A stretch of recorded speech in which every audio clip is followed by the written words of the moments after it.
So let's talk about nuclear energy. What is nuclear energy? Nuclear energy is basically, याद करो हमने पढ़ा था एटम में कुछ होता था न्यूक्लियस जैसा, है ना? There is something called a nucleus here, right? इस न्यूक्लियस से हम एनर्जी निकालेंगे। याद है एटम में बाहर इलेक्ट्रॉन थे, न्यूक्लियस के अंदर आपको बताया था न्यूट्रॉन थे। न्यूट्रॉन के सामने जीरो लिखता था because no charge was there. Electron के सामने नेगेटिव बिकॉज नेगेटिव चार्ज। और यहाँ पे था प्रोटॉन, प्रोटॉन मतलब पॉजिटिव चार्ज। तो proton positive charge, neutron zero, electron negative. ये सब था एक एटम में। एटम के अंदर न्यूक्लियस था, सेल में भी न्यूक्लियस था, बट एटम में भी न्यूक्लियस था। न्यूक्लियस में प्रोटॉन और न्यूट्रॉन थे। अब इन न्यूट्रॉन प्रोटॉन को यूज करके मैं एनर्जी जनरेट करूंगा तो कहूंगा न्यूक्लियर एनर्जी। अब why is it important?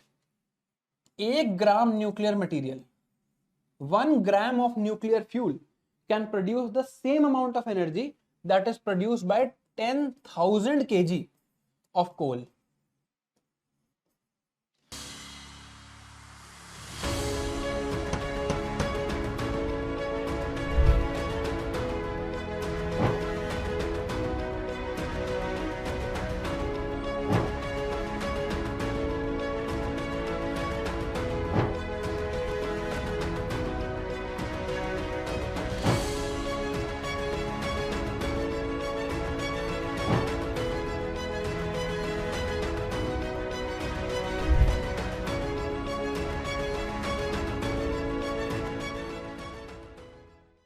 One gram of nuclear fuel and is equal to the energy produced by 10,000 kg of fuel.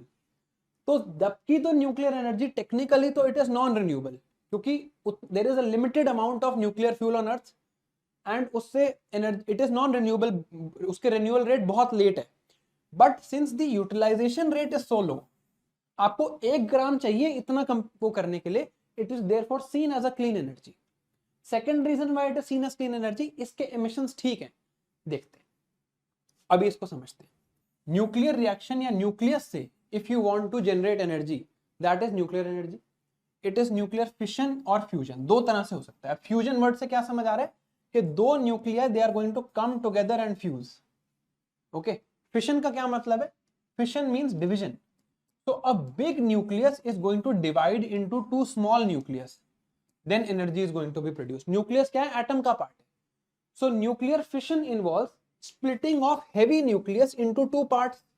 कोई एटम है जिसका न्यूक्लियस बहुत बड़ा है, उसमें बहुत सारे न्यूट्रॉन और प्रोटॉन है, वो स्प्लिट होकर 2 पार्ट में बन जाएगा, तो न्यूक्लियर फिशन।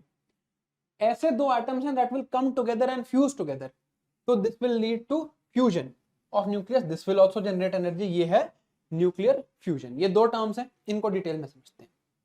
देखो, पहले हम समझते हैं nucleus, atomic number, mass number, ये समझ लेते हैं। जैसे अब ये है हीलियम। हीलियम का एटॉमिक नंबर है 2, मास नंबर है 4। एटॉमिक नंबर कैसे डिसाइड होता है, मास नंबर कैसे डिसाइड होता है, ये देख लेते हैं। हीलियम का एटॉमिक नंबर है 2। 2 मींस कि हीलियम न्यूक्लियस में there are 2 protons.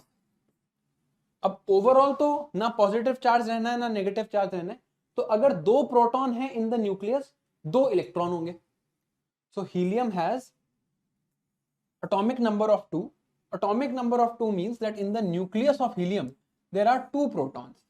If 2 protons are present, 2 electrons have to be present. Electron क्या करेंगे? ये जो 2 पॉजिटिव चार्ज आ गए इनको बैलेंस करेंगे, ओवरऑल चार्ज 0 हो जाएगा। ठीक है, अच्छा, मास नंबर इज 4। अब इलेक्ट्रॉन का कोई मास नहीं होता, होता है मतलब इट इज वेरी नेग्लिजिबल। अगर मैं न्यूट्रॉन के मास को मानूं 1, तो प्रोटॉन का भी मास होता है 1।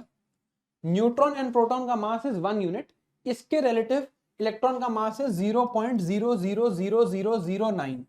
तो ये तो काउंट नहीं होगा ऑब्वियसली यहाँ पे। सो वी जस्ट काउंट मास। जब हम काउंट करते हैं, हम सिर्फ number of neutrons and number of protons count करते हैं कि न्यूक्लियस में कितने न्यूट्रॉन है कितने प्रोटॉन है। तो यहाँ मास नंबर लिखा है 4। तो इसका मतलब हीलियम के न्यूक्लियस में 4 मास बेयरिंग पार्टिकल्स हैं। मास बेयरिंग पार्टिकल्स कौन कौन से हो सकते हैं? न्यूट्रॉन हो सकता है या प्रोटॉन हो सकता है। एटॉमिक नंबर लिखा है 2। Atomic number is the number of proton. तो एटॉमिक नंबर 2 है, मास नंबर 4 है। तो इससे क्या पता चला कि neutron plus proton is 4, proton is 2, so neutron is also 2। ये है आपका helium atom, right. Helium atom में ये कॉन्फ़िगरेशन है। तो किसी भी एटम का मास नंबर देख के, राइट, एटॉमिक नंबर देख के, मास नंबर देख के हम समझ सकते हैं कि उसमें कितने न्यूट्रॉन है, कितने प्रोटॉन है। तो अगर मैं आपको कहूं दिस इज क्लोरीन, इसका एटॉमिक नंबर है 17, मास नंबर है 35, तो एक बार जल्दी से इसके न्यूट्रॉन और प्रोटॉन कैलकुलेट करोगे। आई नो ये बहुत बेसिक चीज है बट ये इंपॉर्टेंट है समझने के लिए। What is the number of protons A, what is the number of neutrons B, ये एक बार बताना। And what is the number of electrons C. Proton है 17, न्यूट्रॉन है 18, 35 माइनस 17, इलेक्ट्रॉन भी जितने प्रोटॉन है 17। ठीक है, ओके। अब देखो, अब एक टर्म आई है आइसोटोप। आइसोटोप्स मींस, मान लो एक एटम है X, इसका मास नंबर है 2, इसका एटॉमिक नंबर है 2, मास नंबर है 4। एक एटम है Y, इसका भी एटॉमिक नंबर है 2, मास नंबर है 5। तो X में क्या होगा, X में होगा दो प्रोटॉन मतलब 2 इलेक्ट्रॉन एंड 2 न्यूट्रॉन। 2 न्यूट्रॉन क्यों, because mass number was 4। Y में क्या होगा, 2 proton because 2, 2 electron because 2 is written, and ऊपर 5 है तो 3 न्यूट्रॉन होगा। तो आइसोटोप्स, जहां भी वर्ड आइसो है, आइसो मींस सिमिलैरिटी। सो अगर कोई ऐसे दो पार्टिकल्स हैं जिनका मास नंबर तो अलग है बट एटॉमिक नंबर सेम है, एटॉमिक नंबर सेम मतलब नंबर ऑफ प्रोटॉन सेम है बट मास नंबर अलग है, न्यूट्रॉन्स डिफरेंट है, दे आर कॉल्ड आइसोटोप्स। तो अगर मैं बोलूं isotope like carbon 6 14, this is atomic number of carbon, इसका मास है 14, एक कार्बन है जिसका एटॉमिक नंबर है 6, मास है 12। दोनों को ही कार्बन कहते हैं, एक को कहते हैं कार्बन 12, एक को कहते हैं carbon 14। Carbon 14 is radio active, carbon 12 is the normal carbon. So अब यहां फर्क क्या होगा, कार्बन 6 में कितने प्रोटॉन होंगे, 6 proton, 6 electron, and 6 plus 6 is 12, so 6 neutron. यहां पर क्या होगा, 6 proton, 6 electron, but 6 plus 8 is 14, so 8 neutron. So these two are what? These are isotopes of each other because their atomic number is the same, number of protons is same, number of neutrons are different. Okay, all right. Now hydrogen isotopes. Hydrogen के 3 isotope हैं। पहला नाम है, ये तीनों ही hydrogen है but they are, एक का नाम है H1, एक है H2, एक का नाम है H3। H1 means protium. Protium का क्या मतलब, this is 1, I just write differently, wait, ये है हाइड्रोजन, 1 है इसका एटॉमिक नंबर, 1 है इसका मास नंबर। तो 1 एटॉमिक नंबर से क्या मतलब, इसके पास एक प्रोटॉन है, एक इलेक्ट्रॉन होगा ऑब्वियसली, एंड मास नंबर भी एक है, तो इसके पास कोई न्यूट्रॉन नहीं है, इसका नाम है प्रोटियम, हाइड्रोजन 1। देन दूसरा है ड्यूटेरियम, ये भी हाइड्रोजन ही है, आइसोटोप ही है, यहां पे भी एटॉमिक नंबर है 1, मास नंबर है 2। यहां पे क्या है, hydrogen is 1, mass number is 2, atomic number 1 means इसके पास एक प्रोटॉन है, एक प्रोटॉन हुआ तो एक इलेक्ट्रॉन एंड साथ में neutron. And this is tritium, protium 1, deuterium 2, tritium 3। Tritium means hydrogen, atomic number is 1, mass number is 3, मतलब 1 एटॉमिक नंबर, इसके पास एक प्रोटॉन है, एक प्रोटॉन तो एक ही इलेक्ट्रॉन है। Now there is 3 mass number, तो 2 न्यूट्रॉन। प्रोटियम, ड्यूटेरियम, ट्रिटियम, ये 3 चीजें। Okay, this is hydrogen isotopes. Isotope meaning atomic number same, mass number different. यहां तक समझ आ गया होगा आई होप। ठीक है, hydrogen 1, mass number 1, proton 1, electron 1। Hydrogen 2, name है ड्यूटेरियम, मास नंबर इज 2, एक प्रोटॉन, एक इलेक्ट्रॉन, एक न्यूट्रॉन। हाइड्रोजन 3, ट्रिटियम, एक प्रोटॉन, न्यूट्रॉन, न्यूट्रॉन और एक electron.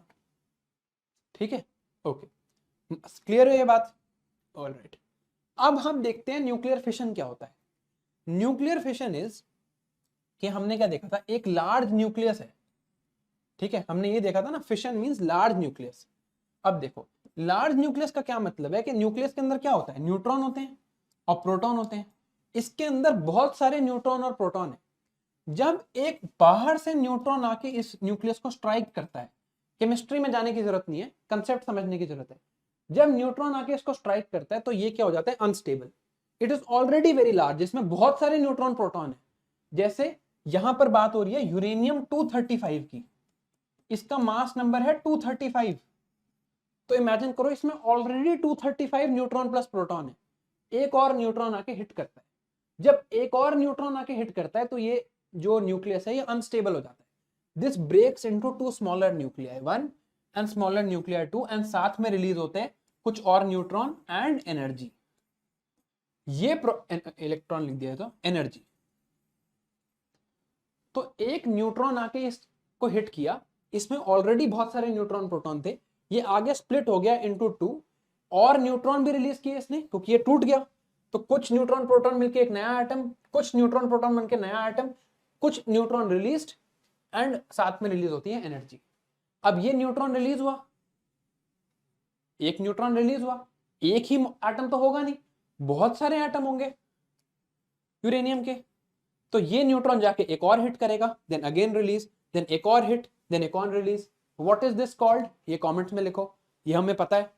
We already know what this process is called, कि एक न्यूट्रॉन रिलीज हुआ, ये आगे जाके दूसरों को हिट करे, फिर एक और न्यूट्रॉन रिलीज हुआ, एक और को हिट करे, और धीरे धीरे ये सारा यूरेनियम 235 टूट जाएगा into smaller things.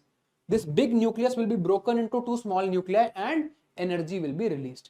This is the process of nuclear fission. Fission means टूटना। ओके, नाउ फ्यूल यहां पे क्या होते हैं, things like uranium, plutonium, right, these are radio active materials. Detail में देखेंगे, अभी सिर्फ कंसेप्ट समझ रहे हैं। यहां जो एनर्जी रिलीज होती है that is lesser than the energy released in fusion. Fusion जो प्रोसेस है जिसमें दो न्यूक्लियस साथ में आते हैं, वो भी बताऊंगा अभी डिटेल में, वहां एनर्जी ज्यादा है, right. Waste is generated here, waste is radio active, and चलो ठीक है, we'll see this in detail. I think, I hope concept clear हो रहा है। पहले न्यूक्लियर फ्यूजन, एक deuterium, one neutron one proton, tritium, two neutrons one proton comes together, एक तरफ बनता है हीलियम, एक न्यूट्रॉन रिलीज होता है एंड एनर्जी रिलीज होती है। So when two light atomic nuclei, tritium and deuterium for example, fuse to form heavier nuclear, that is fusion. And fusion में देखो, अब फ्यूजन में जो प्रोडक्ट रिलीज हुआ है वो हीलियम है। हीलियम क्या है, helium is a inert atomic gas. Inert, noble gas कहते हैं इसको, inert gas. Inert means it will not react with other things. तो यहां जो वेस्ट जनरेट हुआ दैट इज हीलियम। हमारा काम सिर्फ इससे है, बाकी कुछ ही जनरेट होता रहे, ठीक है। एनर्जी के अलावा क्या जनरेट हुआ, हीलियम जनरेट हुआ। जब हीलियम जनरेट हुआ तो this is a inert gas. तो ये वेस्ट हमारे लिए प्रॉब्लमैटिक नहीं है, it is not radio active waste. जब वहां पे हम न्यूक्लियर फिशन करा रहे थे तो बड़ा molecule like uranium 235, uranium 235 is radio active. ये जो छोटे न्यूक्लियर बना के देता है, which nuclear, that is not important, ये जो छोटे न्यूक्लियर बना के देता है, दीज आर रेडियो एक्टिव। तो यहां पर जो वेस्ट निकलता है, यहां पर जो वेस्ट निकलता है दैट इज रेडियो एक्टिव। अगर आपको इंटरेस्ट है और आपके पास टाइम है, मैं रेकमेंड नहीं करता अगर आप फिल्म्स देख रहे हो, बट अगर आपके पास टाइम है तो आज की क्लास के बाद चेरनोबिल नाम की सीरीज देखना हॉटस्टार पे, बहुत मजा आएगा। आज की क्लास के बाद एक्चुअली समझ आएगी आपको वो, right. So uranium is radio active. Radio active means कि ये अपने अंदर से सर्टन पार्टिकल्स इमिट करता रहता है। Certain particles are emitted from uranium when it is lying there, and अगर हम इन रेडियो एक्टिव पार्टिकल्स को कंज्यूम कर लें तो हमारे लिए बहुत हार्मफुल। तो इसने दो छोटे न्यूक्लियर दिए, कौन कौन से दिए that is not important, but these nuclear are also big large nuclear and can be radio active.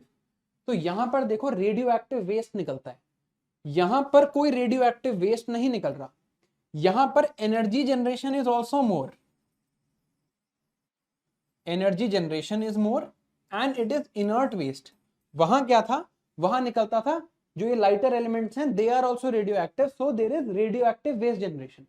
सो यहां पे amount of energy produce is less, waste generation is radio active. जो फिशन में प्रॉब्लम नहीं है, जो फ्यूजन में problem नहीं है, फिशन में प्रॉब्लम है radio active waste. Still we are mostly doing nuclear fission. Why? Because अभी ये जो फ्यूजन रिएक्शन है, इसको स्टार्ट करने के लिए बहुत ज्यादा एनर्जी चाहिए। यू रिक्वायर अ लॉट, यहां एंड में बहुत एनर्जी निकालता है ये, correct, but to start to get to this process a lot of energy is required. तो फ्यूजन कराना ही बहुत मुश्किल काम है, फिशन में कुछ नहीं करना, फिशन में बाहर से एक न्यूट्रॉन मारना है, फिशन हो जाएगी, राइट। ठीक है, प्रॉब्लम है कि it will generate radio active waste, problem है कि एनर्जी विल जो फाइनली जनरेट होगी वो फ्यूजन से कम होगी, बट फ्यूजन तो कराना ही पॉसिबल नहीं है, फ्यूजन बनाना पॉसिबल नहीं है, because a lot of energy is required for this reaction to take place. Final products are very good. ये न्यूज में क्या है, क्यों है, बिकॉज रिसेंटली एक ऐसा फ्यूजन रिएक्शन करा दिया जिसमें all of this took place normally. तो फ्यूजन और फिशन में डिफरेंस देख लेते हैं। फिशन में क्या है, splitting of nucleus into smaller, fusion में क्या है, कॉम्बिनेशन टू क्रिएट लार्जर, इतना क्लियर है। फिशन नेचर में कॉमन नहीं है, नॉट ऑटोमेटिकली नेचर में नहीं होगी, हम जब न्यूट्रॉन मारेंगे तो हो जाएगी। Fusion is very common in nature. Where is fusion happening, in stars. याद है ब्लैक होल जब पढ़ाया था तब आपको एक what happens to a star करके दिखाया था कि कोर में फ्यूजन रिएक्शन हो रहा है, एक तरफ ग्रेविटी का पुल है, एक तरफ कोर का फ्यूजन रिएक्शन है, हाइड्रोजन स्टार बना है, फ्यूजन रिएक्शन हो रहा है। जब तक फ्यूजन रिएक्शन होता रहेगा कोर से लाइट एमिट होती रहेगी, जब फ्यूजन रिएक्शन रुक जाएगा ग्रेविटी का पुल बढ़ जाएगा तो क्या बनेगा, रेड जायंट। फिर पढ़ा था चंद्रशेखर लिमिट, एक तरफ black hole, supernova, white dwarf, black dwarf, याद कर रहे हो। तो हर स्टार में फ्यूजन रिएक्शन होता है, it is common in star such as the sun. Nature में फिशन रिएक्शन उतना कॉमन नहीं है। अब फिशन रिएक्शन के लिए क्या चाहिए, न्यूट्रॉन चाहिए, न्यूट्रॉन बाहर से हम मारेंगे तो काम चल जाएगा। Now what does fusion require, fusion requires very high temperature and pressure. सोचो स्टार के अंदर होता है, उतना हाई टेम्परेचर और प्रेशर चाहिए to achieve nuclear fusion. Okay, now fission produces high amount of energy, fusion produces even very higher amount of energy, higher than this. Okay, now what is the example, uranium 235. Uranium 235, it will cause decay and split into two lighter nuclei, two lighter atoms. So this is fission. Fusion क्या है, 1 and 2 small deuterium and tritium, this is coming together and forming what, helium. अब ये देखो, ये uranium है, इस पे आपने एक न्यूट्रॉन मारा, the nucleus will split into lighter element 1, lighter element 2, 3 neutrons will be emitted. ये न्यूट्रॉन जाके और 3 पे काम करेंगे, राइट। अब देखो अब क्या होगा, 9 न्यूट्रॉन्स विल बी एमिटेड। तो भाई अब देखो, अब this is what I want you to understand, what I want you to understand the difference between a uranium atom, a nuclear reactor and a nuclear bomb is। अगर मुझे nuclear bomb बनाना है तो मुझे इस प्रोसेस को रोकने की जरूरत नहीं है। यहां पे 3 एटम निकले, यहां पे 3 न्यूट्रॉन निकले, बाद में 9 न्यूट्रॉन निकले, 9 से 27 81 निकलेंगे वैसे, राइट। ऑल ऑफ होता रहे ये, या 27 निकलेंगे, right, whatever. So 3 then 9 then 27, this keeps on happening, I don't care because I want the energy to explode। मुझे कंट्रोल नहीं करनी, ट्रैप नहीं करनी energy. In case of a nuclear bomb I do not want a controlled reaction, I just want कि और neutron निकलें और neutron निकलें और एनर्जी फैलती जाए and people keep dying. But if I want a nuclear energy reactor, I want an energy reactor to produce energy, I cannot have this reaction go in an uncontrolled manner। Uncontrolled manner में energy release से क्या होता है, explosion. मुझे क्या चाहिए, controlled energy release. I want that this energy release should be controlled. यहां पे 3 न्यूट्रॉन निकले तो जो ये 9 न्यूट्रॉन निकले, 9 ना निकले या 9 निकले भी तो I am able to trap 6 of them and the rest 3 I can send forward कि हाँ ठीक है यार तुम और 3 को कर लो, 3 टूटते जाए। ऐसे नहीं हो कि पहले 3 एटम टूट रहे हैं, फिर 9 एटम्स टूट रहे हैं, फिर 27 एटम्स टूट रहे हैं, ये नहीं होना चाहिए, उससे बॉम्ब बन जाएगा। So for a nuclear energy fission reactor what do I need, I need something called a controlled chain reaction. जब पहले आपको पहली बार चेन रिएक्शन पढ़ाया था तो बताया था कंट्रोल्ड चेन रिएक्शन पढ़ाऊंगा when nuclear energy comes. Okay, अब मेरे को चाहिए कि ये नहीं कि 9 निकले देन 27, तो बॉम्ब नहीं चाहिए, कंट्रोल्ड हो। 3 फटे, और 3 होने चाहिए, देन और 3, ताकि I can trap the energy, controlled, आराम आराम से एनर्जी निकले। तो यहां पर निकलेंगे 9 न्यूट्रॉन्स, 3 यहां से, 3 यहां से, 3 यहां से। तो मैं क्या करूंगा, इन 6 को अब्सॉर्ब कर लूंगा, सिर्फ इन 3 को काम करने दूंगा, right? Okay, this is what is happening inside a nuclear fission reactor. इसमें कुछ कंपोनेंट्स हैं, वो समझते हैं। पहला कंपोनेंट है फ्यूल रॉड। फ्यूल क्या है यहां पे, what is the fuel? Thermal power plant में क्या फ्यूल होता है? कोल। यहां पे फ्यूल क्या है? Any atom that I am using for fission, जैसे कि यूरेनियम, जैसे कि प्लूटोनियम,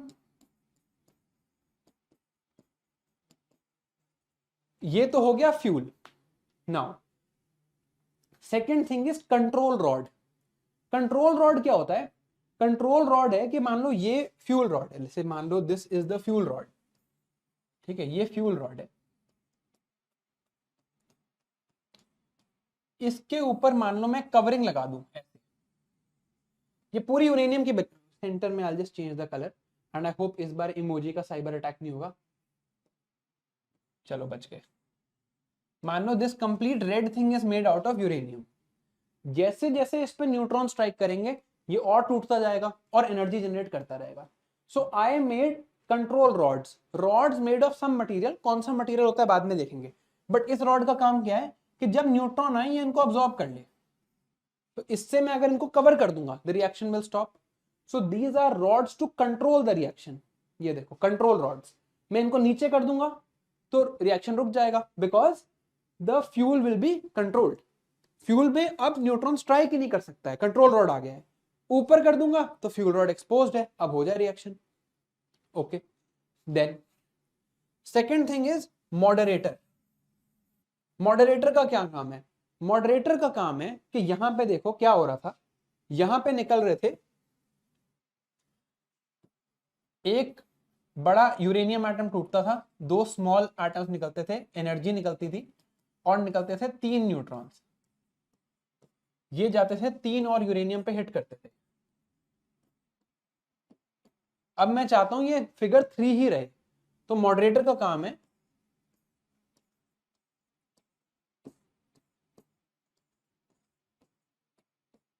राइट, यही हो रहा है। मैं चाहता हूं कि यही 3 यूज हो, ये सब यूज ना हो।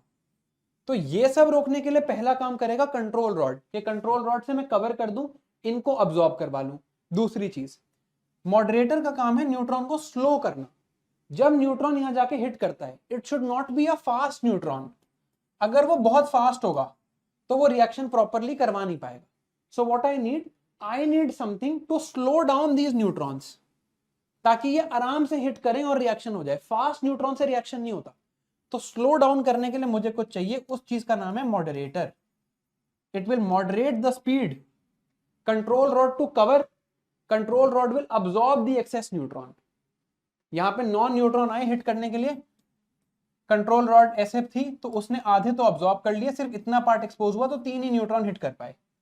Okay, this is control rod. Examples हैं, don't take this literally, the actual process is very complex.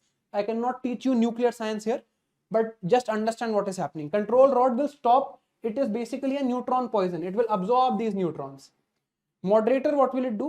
Fast neutron से नहीं हो पाता रिएक्शन, स्लो न्यूट्रॉन चाहिए, तो स्लो करने के लिए मॉडरेटर है। ठीक है, मॉडरेटर हो गया, कंट्रोल रॉड हो गया।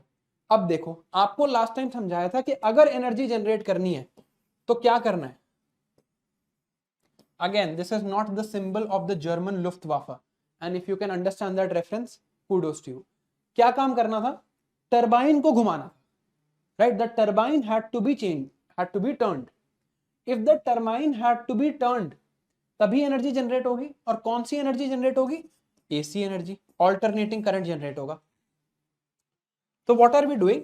यहां से you are hitting the fuel rod, fuel rod से न्यूट्रॉन जाएगा, और न्यूट्रॉन रिएक्शन चलता रहेगा, कंट्रोल्ड चेन रिएक्शन हो रहा है, हीट जनरेट हो रही है।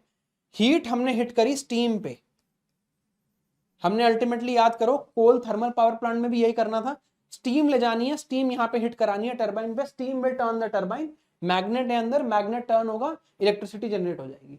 ओके, नाउ एक तरफ है अपनी स्टीम, यहां देखो स्टीम जा रही है, टरबाइन हिट कर रही है, वापस आ रहा है कूल वाटर, ये एक साइकिल चल रहा है। अब एक तो तरीका है कि मैं इसी वाटर को अंदर ले जाऊं रिएक्टर के, इसको यहां पे हीट कराऊं, ये स्टीम बन के बाहर निकले, टरबाइन को हिट करे, वाटर बने, ये एक तरीका है। इसमें क्या होगा, अंदर का वाटर भी रेडियो एक्टिव हो जाएगा, बिकॉज वाटर कॉन्टैक्ट में आ जाएगा यूरेनियम के। Okay, I hope you are understanding this. इसमें first thing is that I take the water inside the reactor, make it boil because of the energy that is being released here, then take the water out like steam, the steam goes and hits the turbine, turbine turns, water will be cooled down back, get it inside। ये first तरीका है। दूसरा है कि मैं यहां पे कोई ऐसा सब्सटेंस रख लूं called a coolant, I use a coolant, मैं कूलेंट को पहले हीट करूं, कूलेंट जाके वाटर को हीट करे, कूलेंट वापस आ जाए, वाटर यहां टच कर जाए। ये बात समझ आ रही है? यहां पर हीट प्रोड्यूस हो रही है, एक कंट्रोल रॉड है एक्सेस न्यूट्रॉन अब्सॉर्ब करने के लिए, एक मॉडरेटर है न्यूट्रॉन को स्लो करने के लिए, ये दो चीजें हो गई, एक फ्यूल रॉड है। यहां पर रेडियो एक्टिव चीजें हैं जो हमारे लिए हार्मफुल हैं। मैंने यहां पे पहली बात क्या की, I put water inside, the water got heated because of the energy, it got boiled, the water boiled, turned into steam, went and hit the turbine, turbine turned, electricity generated, water comes back in. This is the first thing. Second thing, I take a coolant I put here, coolant takes the energy, coolant boils, hits the water, water hits the turbine, water is operating in an independent cycle and coolant is operating in an independent cycle. ये दूसरी चीजें हैं। So I have a separate chemical for heat exchange, separate water. इसमें advantage disadvantage क्या होती है देखेंगे, but I hope the concept is clear. If the concept is clear, we have understood nuclear technology, nuclear fission. Okay, this is controlled chain reaction based on fission. There is a neutron medium, a neutron moderator to reduce the speed of fast neutron, turning them into thermal neutrons capable of doing this reaction. अब moderator में कौन कौन सी चीजें use हो सकती हैं? Water, light water, यहां लिखा है लाइट वाटर और हैवी वाटर, और graphite, this things are written. Now light water का क्या मतलब, वाटर का क्या फॉर्मूला था, H2O। अगर मैं हाइड्रोजन, तो this is water right, H2O, अगर मैं यहां पे कौन सा हाइड्रोजन यूज करूं, लाइट वाला हाइड्रोजन 1H1 प्रोटियम, तो this is regular water that we use. एक चीज होती है हैवी वाटर, अगर मैं यहां पे कौन सा हाइड्रोजन यूज करूं, 1H2 ड्यूटेरियम यूज कर लूं, if I start using deuterium here, then it will be heavy water, because deuterium, it can also be sometimes written as D2O, that is heavy water। तो यहां लिखा हुआ है कि moderator में लाइट वाटर भी यूज हो जाता है, सॉलिड ग्रेफाइट भी यूज हो जाता है, हैवी वाटर भी यूज हो जाता है। Then there is coolant. Coolant का काम क्या है, कूलेंट का काम है कि वो रिएक्टर कोर, ये रिएक्टर के कोर एरिया से हीट अब्सॉर्ब करे, वाटर को हीट ट्रांसफर करे। This is coolant, right? Then this coolant is used to generate steam. Then there is control rod. Control rod is something to control the power output of the reactor, right? Controlling how many neutrons are able to create more fissions. So control rod is basically a neutron poison. It will absorb and kill the flowing neutrons, right? So if you push the control rod deeper, the reactor will reduce its power output. So more neutrons, push more control rod, it will absorb. If you remove the control rod, it will become faster reaction. Okay. Now, ये कौन से elements है, boron, silver, cadmium, इन element से बनती हैं control rods. What happened in Chernobyl? They made the control rod out of boron. ये सिर्फ series के लिए है, ये इसके इंपॉर्टेंट नहीं है। उन्होंने क्या किया, they made the control rod out of boron, but the tip was made out of graphite. Graphite is basically an allotrope of carbon. तो जब कार्बन कंट्रोल रॉड थी, उन्होंने पूरी कंट्रोल रॉड्स पुल आउट कर ली, because the reactor they thought is not working. They thought when we have to kill the reactor, we'll just press a button and the reactor will be killed. But वो नहीं हुआ, because the graphite tip, it melted. इतनी heat थी कि graphite tip melt हो गया, so the control rods failed, and that led to that nuclear explosion in Chernobyl, right? Okay. Now, moderators slow down the neutrons, control rods absorb the neutrons. Okay. ये एक nuclear reactor है, हम समझ चुके हैं control rods, reactor core, heat exchanger, now there is a radiation confinement shell etcetera etcetera. Terms हमें समझ आ चुकी हैं, अब टाइप्स देख लेते हैं। So what we first have to understand, what are basic types of nuclear reactors. Types हम अभी देखेंगे, पहले we are studying how nuclear fuel is obtained. Okay, nuclear fuel ये कहां से आता है, राइट? न्यूक्लियर फ्यूल क्या था? यूरेनियम, ये हमने देखा था, दिस वाज न्यूक्लियर फ्यूल। तो ये कैसे मिलता है, हाउ इट इज फाउंड? इसके दो पार्ट्स हैं, front end is before generating this uranium, and back and after you have generated and used the uranium, what do you do? अभी भी ये रेडियो एक्टिव है, इसका क्या करना है? Front end and back and. Whatever is the nuclear fuel, it is also known as a term called fissile material. Fissile material का क्या मतलब? Fissile material means जिसके साथ हम फिशन करा सके। Fissile material, फिशन करा सके। Okay, alright. अब देखो ये साइकिल ऑफ न्यूक्लियर फ्यूल, इसको डिटेल में समझते हैं। पहला है सर्वे एंड एक्सप्लोरेशन। पहले आप ढूंढोगे कि यार कहां मिलेगा nuclear fuel. First is survey and exploration, कौन करता है?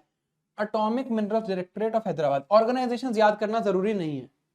Then we have mining and milling. इसमें हम क्या करेंगे? We will mine the uranium sites, will take the uranium out. तो न्यू यूरेनियम साइट्स जो हैं यहाँ पे लिखी हैं, अगेन बहुत ज्यादा डिटेल में उतना इंपॉर्टेंट नहीं है, जो इंपॉर्टेंट होगा बता दूंगा। कौन करता है ये?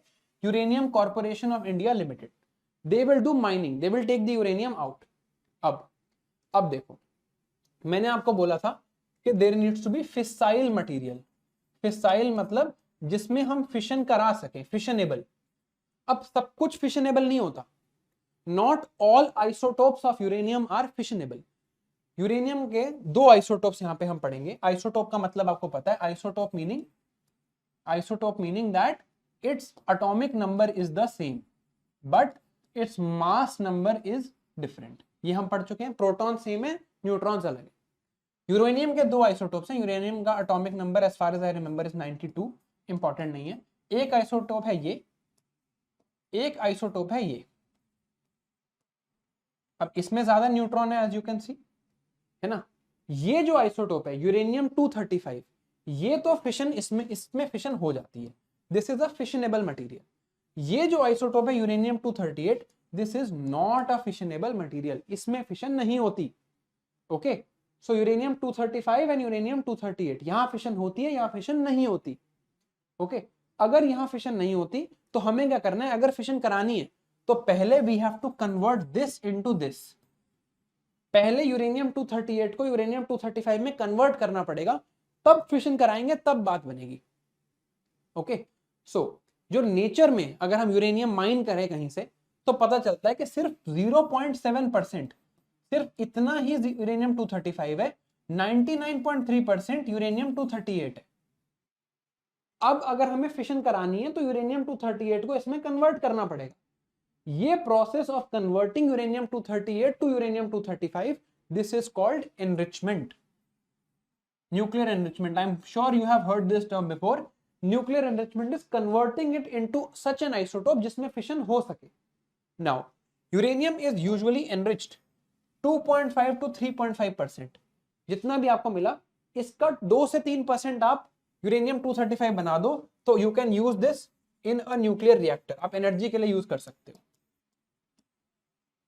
ठीक है, enriched uranium fuel in fission reactors can not, this fuel in nuclear reactors, this can not make a bomb. Nuclear bomb बनाने के लिए आपको 90% एनरिचमेंट करनी पड़ेगी। आई एम श्योर यू अंडरस्टैंड, हमें अनकंट्रोल्ड बहुत फास्ट रिएक्शन चाहिए, तो बॉम्ब बनाने के लिए 90% enrichment is required. For a light water reactor, light water reactor क्या होता है बताऊंगा, वहां पे you require 2.5 to 3.5%। And for breeder reactor, what is breeder reactor ये भी बताऊंगा, यहां यू रिक्वायर 15 to 30%। ये जो टर्म्स हैं, breeder reactor, light water reactor, ये अभी आएंगी। Okay, this is done bye UCIL, uranium corporation of India limited. अब जब आपने इसको बना लिया, आपने यूरेनियम को एनरिच कर लिया, आप यूरेनियम 235 आपको मिला था नेचर में 0.7%, यूरेनियम 238 आपको मिला था नेचर में 99.3%। आपने एनरिच करके ऐसा कर लिया कि U235 हो गया 4% और ये रह गया 96%। आपने ऐसा एक मटेरियल बना लिया। अब आपको इसको फ्यूल रॉड में बनाना है। अभी तो आपने एनरिच किया है, you have to turn it into fuel rod. Fuel rod में बनाने के लिए आपको पैलेट बनाने पड़ते हैं। These pellets are made from yellow cakes. कुछ नहीं करना, ये टर्म याद रखनी है, yellow cakes is connected to this. This is not a lemon tart, okay, it is a yellow cake which is fabricated from uranium. Okay, yes, I know I have very bad jokes. Anyway, then you do power generation. आपने fuel rods में डाल दिया, अब आपको power generate करनी है। वो तो हमने देख ही लिया कैसे हो रही है पावर जनरेशन। न्यूट्रॉन हिट करेगा, कूलेंट होगा, मॉडरेटर होगा, then there will be control rod, this we have understood. अब बैक एंड पावर जनरेशन हो गई, इसके आगे क्या? यूरेनियम आपने इतनी मुश्किल से एनरिच किया, सारा यूरेनियम पूरी तरह तो एनरिच नहीं था और सारा यूज भी नहीं होता, तो जो अनयूज्ड यूरेनियम रह गया उसको आप करोगे रिकवर करोगे, उसमें से जो फालतू के आइसोटोप्स हैं उनको निकालोगे, उसको फिर से एनरिच करोगे, फिर से फैब्रिकेट करोगे। This is reprocessing of unused uranium. तो जो हमारा साइकिल था, पहले mining, then conversion, then enrichment, enrichment करने के बाद फैब्रिकेशन, फैब्रिकेशन करने के बाद न्यूक्लियर रिएक्टर। अब आपने करा spent fuel. Spent fuel means whatever is unused. Spent fuel means whatever you have spent as fuel. उसमें से आप यूरेनियम प्लूटोनियम निकालोगे, उनको फिर से एनरिचमेंट करोगे, फिर से यूज करोगे, राइट? अब आगे क्या करोगे? अब आप करोगे nuclear waste management. This is done by Bhabha atomic research centre. तो what you do, you solidify the nuclear waste and put it into deep geological formation like mines, oceans, rocks etcetera. Okay, now what you have done, आपने enrichment and reprocessing देख लिया। यहां पे क्या था, whatever fuel is there, जो unused रह गया उसको एनरिच करोगे, रीप्रोसेस करोगे, दोबारा यूज करोगे, जो रह गया उसको डिपॉजिट कर दोगे इन deep geological formation. So if your country like India has achieved this entire cycle, front end भी हम सारा खुद कर सकते हैं, बैक एंड भी हम सारा खुद कर सकते हैं। अब खुद सोचो, अगर आप फ्रंट एंड बैक एंड सारा खुद कर पाओगे तभी तो आप 90% एनरिचमेंट पे जाओगे। इतनी हाई एनरिचमेंट पे पहुंचने के लिए तो आपको बार बार रीप्रोसेस करने की एबिलिटी होनी चाहिए। Then only you can create a nuclear bomb. So if a country has this enrichment and reprocessing technology, only then you can use it for weapons. So India has this because India is a nuclear capable state. The P5 countries in the world, sorry, just a second. The P5 countries in the world and the 4 non-NPT states जो आपने अभी मुझे बताए, इसमें Israel हटा दो। Israel has never admitted that they have a nuclear bomb. Everybody knows they have a nuclear bomb, but वो नहीं मानते। जो 3 यहां बचे, इंडिया, पाकिस्तान, नॉर्थ कोरिया, और ये जो P5 है, US, Russia, China, France, UK, these are nuclear weapon capable countries. So technically 8 countries have nuclear weapon. Iran and Israel के पास मेरे हिसाब से तो है, बट अगर एमसीक्यू में आएगा तो मार्क नहीं करना है।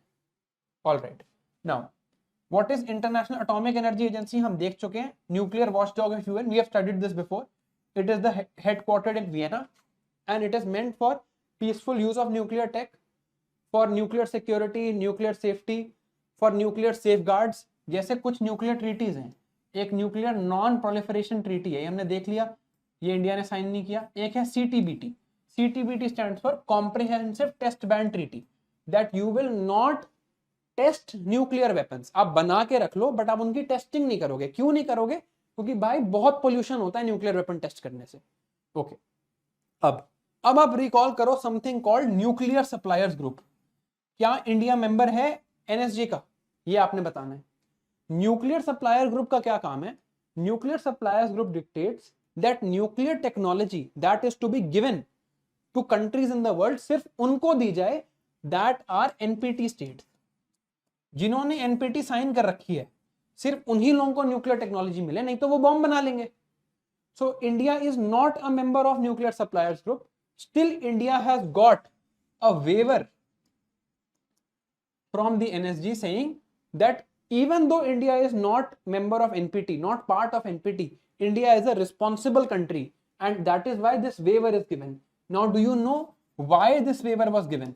ये अगर आपको पता है तो आपकी आईआर की अंडरस्टैंडिंग बहुत स्ट्रांग है, बिल्कुल पता होना जरूरी नहीं है प्रीलिम्स के लिए। Okay right. So basically NSG में क्या बात हो रही है कि जो एनपीटी स्टेट्स हैं सिर्फ उन्हीं को न्यूक्लियर टेक्नोलॉजी दी जाए। अब आईएईए कैसे फिट होती है? आईएईए प्रोड्यूसेस सेफगार्ड्स कि अगर एक कंट्री एनपीटी मेंबर है, उसने कहा है हम न्यूक्लियर प्रोलिफरेशन नहीं करेंगे, न्यूक्लियर बॉम्ब नहीं बनाएंगे, हमें न्यूक्लियर टेक्नोलॉजी दे दो फॉर पीसफुल पर्पसेस, तो आईएईए वहां जाके चेक करेगी, इंस्पेक्ट करेगी। So if in a country you are using nuclear material from outside India, from outside the country you have used nuclear material in a nuclear reactor, then IAEA can come and check that nuclear reactor and check कि अरे भाई आपको बाहर से nuclear material मिला है, NSG से nuclear material मिला है, let me just make sure that you are not making any bomb here. Second condition is that you are not using imported uranium, you are using your own uranium. In that case you are sovereign, you can do whatever you want, nobody will come and check. Ideally you are not supposed to make bomb then also, but IAEA cannot check. IAEA का main काम है कि imported uranium should not be diverted for military use.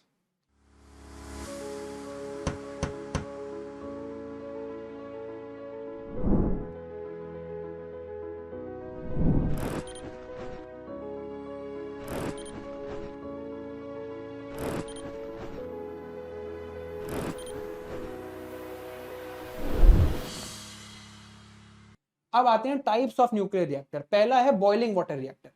अब हमें सारी terms clear हैं तो ये हमें आराम से समझ आ जाएगा। Boiling water reactor is first generation reactor. First generation reactor means बिल्कुल नॉर्मल वाटर यूज करेगा जो अंदर रिएक्टर कोर है। फर्स्ट जनरेशन मींस कोई बहुत नई टेक्नोलॉजी नहीं थी, एक यहाँ पे रिएक्टर कोर था, एक यहाँ पे वाटर था। ये वाटर को ही रिएक्टर के अंदर लेके जाता है, वाटर को हीट करके टरबाइन पे हीट कराता है and then water again goes inside the reactor, right. So it uses normal water to boil steam in core of reactor. अब इसमें प्रॉब्लम क्या है कि वाटर जो यहां पे आ रहा है, this water will get radioactive. इस वाटर में यूरेनियम आ जाएगा बिकॉज यूरेनियम कंटैक्ट हो रहा है यहां वाटर का, right. Water is entering the core, touching all of that to convert to steam. अब यहां पे क्या है प्रॉब्लम, जैसे फुकुशिमा में हुई थी, अगर यहां अर्थक्वेक कुछ आ गया, ये टूट गया तो वाटर लीक हो जाएगा। That water is radio active and that creates a danger. आपको याद होगा there was an earthquake in Fukushima and the water from the reactor was leaked, that water was radioactive, that is why there was a disaster there. Okay, अब इसकी advantage क्या है? More power generation. Why more power generation? Heat exchange नहीं हो रही। If heat exchange happens, okay, if heat exchange happens then some heat will be lost in that process. कभी भी वो उतनी एफिशिएंट नहीं होगी। अगर मैं कूलेंट लाके हीट एक्सचेंज करूंगा, it will never be as efficient as using the water directly. So the first advantage of a boiling water reactor, अब नाम से भी क्लियर है बॉइलिंग वाटर रिएक्टर क्यों है, because the water is boiling here. Water को ही boil कराता है, ये वर्ड ब्रेकडाउन, वाटर को बॉयल कराता है, वाटर को चेंबर के अंदर लेके जाता है। बॉइलिंग वाटर रिएक्टर में it will have more power, it has simple design, but the core is radioactive, water leakage will contaminate things like happened in the Fukushima earthquake. Second, pressurized heavy water reactor. Pressurized heavy water reactor देखो, इसमें heavy water use करता है। पहले तो देखो India is largest producer of heavy water, D2O समझा दिया था आपको मीनिंग, है ना। नाउ नाम देखो, pressurized heavy water reactor, so it is using heavy water somewhere. कहां यूज करता है वो देखते हैं। so कहां यूज करता है heavy water? Heavy water as both moderator and coolant. Heavy water slow down भी कर देगा न्यूट्रॉन को और हीट भी अब्सॉर्ब कर लेगा। कोर ऑफ रिएक्टर साइकिल में हेवी वाटर फिर आता है। हेवी वाटर में हाई प्रेशर लगा के रखते हैं। Because of this high pressure the heavy water remains hot but it does not convert to steam. देखो किसी भी चीज को अगर बॉयल कराना है, या चलो छोड़ो, this much detail is not important. High pressure is used, pressure लगा के उसको रोकते हैं टू कन्वर्ट टू स्टीम। अंदर वो लिक्विड ही रहता है, even when it gets hot it remains liquid because of high pressure. So pressurised heavy water reactor, heavy water is then pushed to steam cycling, right? The super hot heavy water exchange heat, the super hot heavy water will exchange heat to the second cycle, this will containing normal water.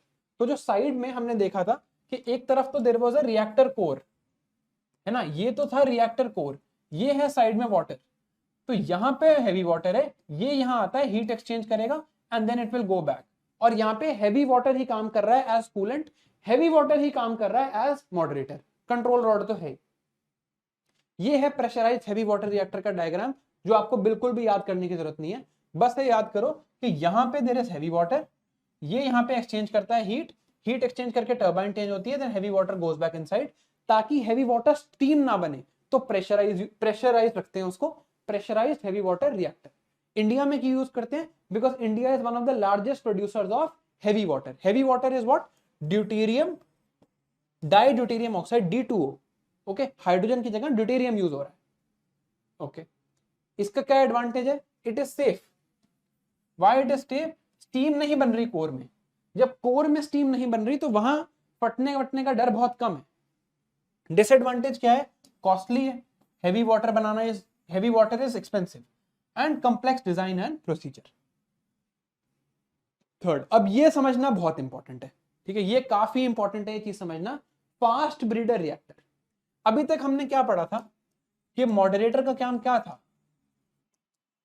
Moderator का काम था कि neutron को slow down करे ताकि reaction हो सके। अब यहां देखो, यूरेनियम 238, या this chemical reaction is written, uranium 238 एक न्यूट्रॉन अब्सॉर्ब करता है, इट बिकम्स यूरेनियम 239, यूरेनियम 235 में कन्वर्ट करते हैं, then we have to do its fission, right.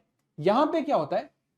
This reactor is used to convert uranium 238 to plutonium 239। Uranium 238 क्या ये fissile material है? नहीं। What was the fissile material? Uranium 235, ये fissile material था, यहां पे हम एनरिचमेंट कर रहे थे। बट फास्ट ब्रीडर रिएक्टर में हम क्या कर रहे हैं? Uranium 238 to plutonium 239, this is being done. Now जब uranium 238 is converted to plutonium 239, okay, plutonium 239 क्या है? ये है एक फिसाइल थिंग, लाइक ये फिशन करा सकता है, this is fissile material. Now so हम क्या करते हैं? हम इस एक फास्ट ब्रीडर रिएक्टर में वी पुट यूरेनियम 238, इसको एक न्यूट्रॉन देना है हमें, फिशन नहीं करानी यूरेनियम 238 की, क्योंकि फिशन तो हो ही नहीं सकती। हमें यूरेनियम 238 इसका मास नंबर चेंज करके 239 करना है ताकि ये प्लूटोनियम बन जाए। This is not the exact process, but we are giving it a neutron, neutron leads it to change to plutonium 239, this is what? It is a fast neutron. So इसका नाम है फास्ट ब्रीडर। ब्रीडर क्यों? Because ये fuel produce कर रहा है, इस reactor का काम है फ्यूल प्रोड्यूस करना। What is the fuel? Plutonium 239। To convert uranium 238 to plutonium 239 we use a fast neutron that will convert uranium 238 to plutonium 239। ये है फास्ट, फास्ट मतलब फास्ट न्यूट्रॉन ब्रीडर रिएक्टर। अब मुझे बताओ, यहां पे मॉडरेटर चाहिए होगा? बिल्कुल नहीं चाहिए होगा, because no moderator is required as there is no need to slow down the neutron। हमें फिशन तो करानी ही नहीं, हमें तो प्लूटोनियम बनाना है। so this is a fast breeder reactor। यहाँ पे कूलेंट यूज होता है न्यूक्लियेट सोडियम। अब आप सोच रहे होगे कि लिक्विड सोडियम कूलेंट क्यों यूज हो रहा है? बिकॉज प्लूटोनियम की तो फिशन होगी ना, plutonium is fissile, but the reaction is such कि जितना प्लूटोनियम आप यूरेनियम डालोगे, जितना फ्यूल कंज्यूम होगा, उससे ज्यादा फ्यूल प्रोड्यूस हो जाएगा। Again, the chemical reaction is not important. You are not here to become a nuclear scientist. You just need to understand from the name that there is a fast breeder reactor. Means fast neutron is there to breed fuel. इसका काम है fuel convert करना from uranium 239 to plutonium 239. Uranium 238 sorry, uranium 238 to plutonium 239. Fission नहीं करा रहा, neutron use कर रहा है to convert to this fissile material. Fuel को ब्रीड करा रहा है। मॉडरेटर चाहिए नहीं यहां पे, कूलेंट इज लिक्विड सोडियम। अब इसका एडवांटेज क्या है? हैवी वाटर तो यूज हो ही नहीं रहा, सो लोअर कॉस्ट। यूरेनियम 238 अबंडेंट था, इससे हम प्लूटोनियम 239 बना पा रहे हैं जो फिसाइल है, तो इसका बहुत अच्छा यूज है, right. Then plutonium 239 that is generated, it can be used in making nuclear weapons also, right, ये भी इसका यूज है। प्रॉब्लम क्या है? इसमें कूलेंट था लिक्विड सोडियम, सोडियम जो है वो फ्लैमेबल है, उसमें आग लग जाती है, तो यहां डिसएडवांटेज है, you require very good control, leakage of sodium will cause fire in the reactor.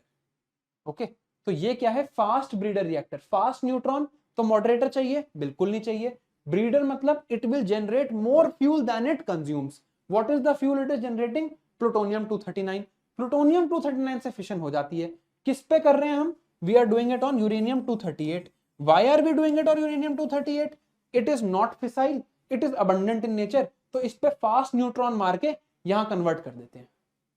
Okay, अब लास्ट चीज है थोरियम रिएक्टर। अब देखो, अब एक चीज समझो, अगर मुझे यूरेनियम 238 को यूरेनियम 239, देखो यार डिटेल में क्या इंपॉर्टेंट है प्रीलिम्स के लिए, ये केमिकल रिएक्शन इंपॉर्टेंट नहीं है, बट फास्ट ब्रीडर रिएक्टर में मॉडरेटर होगा या नहीं ये पूछ सकते हैं। फास्ट ब्रीडर रिएक्टर का काम क्या है ये पूछ सकते हैं। प्रेशराइज्ड हैवी वाटर रिएक्टर में मॉडरेटर कौन है? हैवी वाटर, ये पूछ सकते हैं। ये मैं क्यों समझा रहा हूं? क्योंकि मैंने आपको जब इंटरनेशनल कन्वेंशन डिटेल में समझाई थी तो आपको फिर क्वेश्चन मजाक लगे थे। Similarly that is why I am doing this. Uranium 238 पे आप मारो फास्ट न्यूट्रॉन, वो बन जाता है प्लूटोनियम 239। ये तो फिसाइल है, so this is fertile, this is fissile, this is correct.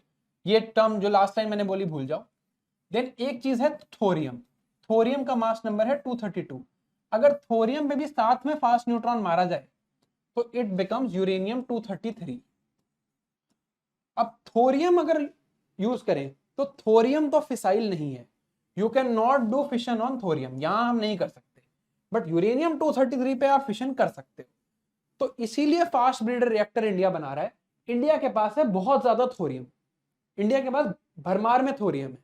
India चाह रहा है कि हम वो बनाए फास्ट ब्रीडर रिएक्टर, यूरेनियम 238 को प्लूटोनियम में कन्वर्ट करें, साथ साथ this process happens together, thorium 232 को यूरेनियम 233 में कन्वर्ट कर दें। यूरेनियम 233 फिसाइल है, ये भी फिसाइल है। तो अब देखो फास्ट ब्रीडर रिएक्टर में it is generating more fuel than it consumes. अब थोरियम इंडिया के पास यूज करने का तरीका नहीं था, we had no way of using thorium, तो तभी ये 3 स्टेज प्रोग्राम बनाया गया। अब मैं आपको डिटेल में समझाऊंगा, बट पहले फास्ट ब्रीडर रिएक्टर समझ लो। Fast neutron to breed more fuel than it consumes. Now last reactor है इस स्टेज का thorium reactor, advanced heavy water reactor. So there is a combination of the technology of boiling water reactor and pressurized heavy water reactor. यहां पे क्या होता है, normal water बनता है steam, it is used as a coolant, heavy water is used as moderator. तो यहां क्या लिखना है, moderator is heavy water, coolant is normal water, fuel is thorium uranium 233 oxide. समझ आ गया थोरियम कहां से, थोरियम से यूरेनियम 233 बना कहां से, through the fast breeder reactor. Now thorium is more abundant than uranium. India में मोनाजाइट सैंड्स हैं, कहां हैं ये आप बताओगे, इन मोनाजाइट सैंड में थोरियम है, तो हमें बहुत बढ़िया है कि थोरियम यूज करने का तरीका मिल जाए। Okay, here moderator is this, coolant is this, monazite sands का थोरियम यूज हो जाता है, that is by advanced heavy water reactor.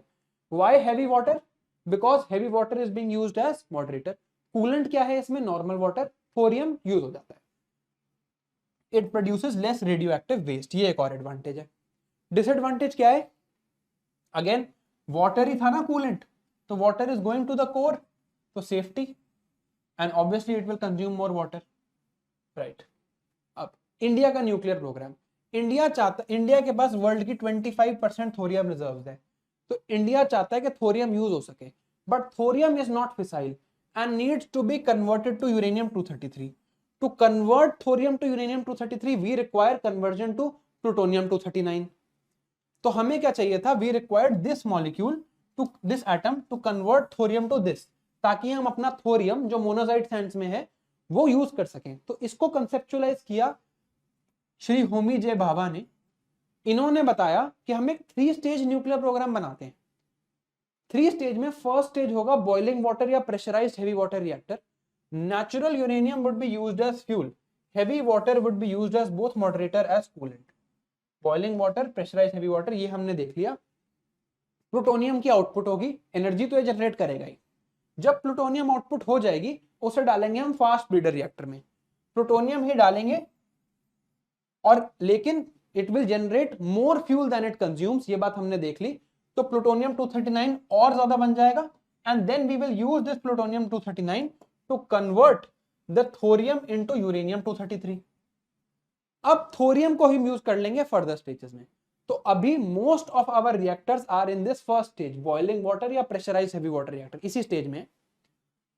Then second stage में आ गए हैं कई रिएक्टर्स। एक ही रिएक्टर आया Kalpakkam in Tamil Nadu. This reactor is actually first prototype fast breeder reactor of India. Fast breeder reactor है, ये क्या कर रहा है, प्लूटोनियम को ही यूज कर रहा है, but since it is breeding it will generate more fuel than it is consuming, and then further this can be used to convert thorium into uranium 233। जब ये हो जाएगा, जब हम प्लूटोनियम, पहले में हमारा प्लूटोनियम आउटपुट निकलेगा, उसको हम स्टेज 2 में यूज करेंगे, उसको हम फाइनली यूज करेंगे इन थर्ड स्टेज। यहां पे हम करेंगे advanced heavy water reactor use, and this is an experimental stage. अभी हम इसको ट्राई कर रहे हैं। यहां मॉडरेटर लाइट वाटर है, कूलेंट हेवी वाटर है। ये फ्यूचर प्रोग्राम है। यहां हम क्या यूज कर पाएंगे, यहां हम अपना थोरियम यूज कर पाएंगे। This was designed by Homi J Bhabha in 1950s, so you can see what a visionary he was. उन्होंने तभी ये 3 स्टेज प्रोग्राम डिजाइन कर लिया। ऑब्वियसली ये चीजें इंप्लीमेंट करने में टाइम लगता है, but he design this 3 stage programme so that India could use its thorium reserves. ये 3 स्टेज न्यूक्लियर प्रोग्राम को डिटेल में समझाया हुआ है, बट मैं आपको सब कुछ बता चुका हूं, तो दिस इज डन। अब ये है, ये आपको खुद याद करना है, मैंने आपको यहाँ पे दे दिया है। इंडिया में कौन कौन से न्यूक्लियर पावर प्लांट्स ऑपरेशन में है, कहाँ कहाँ कंस्ट्रक्शन में है, और क्या क्या प्लान है। ये मत करना, ये जरूर कर लेना, और ये श्रद्धा है तो कर लेना, मैं तो कहूंगा कर ही लो, ये कर लेना, ठीक है। इसमें सबसे इंपॉर्टेंट कौन सा है, तमिलनाडु में Kalpakkam. Why Kalpakkam, because it is the only second stage nuclear reactor. Second stage nuclear reactor मतलब fast breeder reactor. Now what is India's nuclear doctrine, थोड़ा सा है, पढ़ लेते हैं। Nuclear doctrine in terms of nuclear weapon. Nuclear weapon में India का क्या रोल है? Why is India considered a nuclear weapon responsible state? India says no first use. हम सबसे पहले न्यूक्लियर वेपन यूज नहीं करेंगे, even if it is a war like situation, even if China has attacked us, we will not use the nuclear weapon first, right? So we have so much confidence in the bravery of our armed forces कि भाई है हमारे पास nuclear weapon, but no first use. अब if you have made this bold statement that no first use, what do you require? यहां revise कर लेना आज घर पे। You require a nuclear triad. What was nuclear triad connected to? Second strike capability. याद आ रहा है कुछ? कनेक्ट हो रही हैं चीजें? You said no first use, so you required the capability to strike second. तो इंडिया ने क्या बनाया? INS Arihant. What is INS Arihant? Ship submersible ballistic nuclear. Then we said we will not use against non-nuclear state. Then we will have credible minimum deterrence. ये वही है second strike capability. कि minimum credible deterrence कि if you hit us once, we are credible enough that we will hit you back. Then nuclear weapon will always be in civilian control. Nuclear codes are with the Honorable Prime Minister. Civilian will control it, not the army, right? And but we can use it for retaliation against biological and chemical weapon. ये भी बहुत important line है। In case India is given a first strike, if India is struck once, तो हम इतना damage देंगे that it will be unacceptable for the other country. Unacceptable damage in case of first strike. Now, nuclear fusion. Fusion तो आप समझ ही चुके हो। Two light atomic nuclei are coming together to form a single heavy nuclei called helium. ये बात तो समझ चुके हो। Now, अब हमने ये समझा था कि बहुत ज्यादा एनर्जी चाहिए। It requires massive amounts of energy to do this. It also releases a lot of energy. तो बहुत ज्यादा एनर्जी पे जो स्टेट ऑफ मैटर होता है वो चेंज हो जाता है। It becomes plasma. Plasma is hot charged gas made of positive ions and free moving electrons. Okay. There are not 3 states of matter. There are 5 states of matter. There is solid, liquid, gas. Then there is Bose-Einstein condensate, and there is plasma. Plasma is achieved at very high temperature. Okay. Now at very high temperature, if you obtain plasma, वहां पे होगा because obviously इतने high temperature पे ये nuclear fusion हो रहा है। अब देखो न्यूक्लियर फ्यूजन में हो क्या रहा था? न्यूक्लियर फ्यूजन में हो रहा था कि भाई 2 न्यूट्रॉन 2 प्रोटॉन, ये दे आर कमिंग, ये बन रहा था finally, and these were coming together. अब देखो यहां भी पॉजिटिव चार्ज है प्रोटॉन में, यहां भी पॉजिटिव चार्ज है प्रोटॉन में। तो positive and positive charge when they are coming together, यहाँ देखो ये पॉजिटिव चार्ज, ये positive charge, this is what, this is deuterium, this is tritium. When positive charges come together, उनमें आपस में होती है रिपल्शन. नॉर्थ पोल और नॉर्थ पोल ऑफ मैग्नेट आप साथ लाके देखो, they will not attract, they will pull each other apart. Same north pole, north positive charge you bring together, there is repulsion. Because there is repulsion, बहुत energy देनी पड़ती है for this process to complete. So the challenge is there is repulsive electrostatic force. Positive and positive charges are going to repel each other. That is why it is difficult to perform nuclear fusion. कब होता है? There is attractive nuclear force. Attractive nuclear force हमने पढ़ा है, strong nuclear force, weak nuclear force, gravity and electrostatic force. These are four fundamental forces of nature. We have read this. Attractive nuclear force कब होता है? Protons and neutrons जो साथ में, the force that keeps them together is attractive nuclear force. हमें इतनी energy देनी है कि ये अट्रैक्टिव न्यूक्लियर फोर्स, जो यहां पे अट्रैक्टिव न्यूक्लियर फोर्स जनरेट होगा, ये इलेक्ट्रोस्टैटिक फोर्स से ज्यादा हो जाए, तब जाके न्यूक्लियर फ्यूजन होगी. ज्यादा याद नहीं करना, just remember electrostatic force is against it, nuclear force is for it. We have to give lot of energy to ensure this attractive nuclear force is more than electrostatic force. So to achieve fusion you require temperature of more than 100 million degree Celsius. Only then you can do nuclear fusion. That is why it is very difficult to do, right? So there are two types of ways you can achieve this thing. First is you do inertial. Inertial is you are using laser beams. So you focus the laser beams, you give them energy, and that causes the nuclear reaction. Second is magnetic. You use magnets to create that sort of conditions in which nuclear fusion can happen. So out of these two, it is easier to do in case of laser beams. Inertial laser beams, this is an easier method, this is a tougher method. Okay, all right. Now what are the advantages of nuclear fusion? कौन सी gas emit हो रही है? Helium emit हो रही है. Use क्या कर रहे हैं? हाइड्रोजन. तो रेडियो एक्टिव वेस्ट का चांस नहीं है. एनर्जी भी बहुत ज्यादा है. प्रॉब्लम क्या है? कर ही नहीं सकते आप. It is very difficult to work at plasma state and you cannot really easily control it also. आपको बस कराना नहीं है, आपको कंट्रोल भी करना है. That is why fusion is much more difficult. Now, so why is it in the news? ये हम आगे देखेंगे. चलो एक दो चीजें और देख लेते हैं. I know थोड़ा ज्यादा हो रहा है. Just as soon as we are done with this, I'll give you a break. There is a international thermonuclear experimental reactor. अब देखो, thermonuclear, heat for nuclear reaction. Fission में तो हीट चाहिए ही नहीं. Thermonuclear experimental reactor, this is known as tokamak. This is a reactor to see कि क्या हम न्यूक्लियर फ्यूजन अचीव कर सकते हैं. Can we achieve nuclear fusion? This is why ITER is there. India ने इसको कुछ सप्लाई किया, इंडिया इसका एसोसिएट मेंबर है. चाइना ने डेवलप किया है artificial sun. Now what is artificial sun? Again it is a fusion device. Artificial sun क्यों बोल रहे हैं? सन में न्यूक्लियर फ्यूजन होती है और आर्टिफिशियली उसको कराना would be artificial sun. Then SS2 tokamak. This is in Gujarat, Institute of Plasma Research. They are trying to make a fusion reactor. Okay, so these are initiatives to harness nuclear fusion energy. This is the ITER. It is the world's largest tokamak. It is in South France. And 35 nations are making it, including India. It is a magnetic fusion device. अब यहां से समझ आ रहा होगा, magnetic वो use करते हैं for fusion. Same principles that is working in suns and stars. About temperature of 100 million degree Celsius has to be done ताकि न्यूक्लियर फ्यूजन हो सके. Now recently, why it was in the news, at the Lawrence Livermore National Lab in California, they have achieved a net energy gain for the first time. Okay, they have basically managed to have nuclear fusion जिसमें जितनी energy उन्होंने दी उससे ज्यादा energy निकल गई. they had a net energy gain. बहुत energy निकलती है न्यूक्लियर फ्यूजन से. lot of energy is released from nuclear fusion. But जो इसमें एनर्जी देनी पड़ती है वो भी काफी है. तो you need a nuclear fusion reaction to be sustainable. जो ये एनर्जी निकली है कंट्रोल होने के बाद भी वो इससे ज्यादा होनी चाहिए. So this has been achieved.